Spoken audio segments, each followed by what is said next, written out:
dhammaan macaamiisha sharafta leh shirkadda Samtel waxaan ku salaamayaa salaanta islaamka assalaamu calaykum waraxmatullaahi wabarakaatu.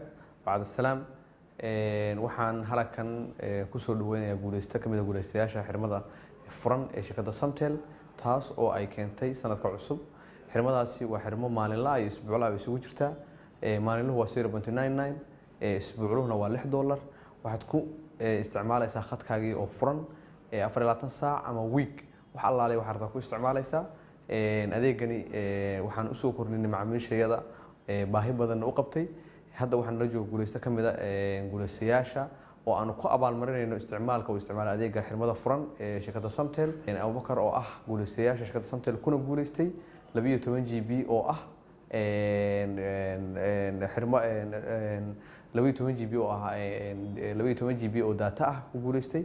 waan ku abaalmarinayno isticmaalka oo isticmaalay xirmada furan iyo adeega shirkadda Samtel. kusoo dhawow. ما شاء الله معميشي soo dhaweeyeen ما شاء الله الحمد لله Samtel oo mahadsan tahay maadaama qadka isticmaalay ما شاء الله mar walba isticmaalay ku hadalka الحمد لله معميشو waa ku mahadsan yihiin maadaama ay soo dhaweeyeen معميش kale waa inay isticmaalaan adeega xirmo furan inay isticmaalaan hadiyada inay soo helaan insha Allah.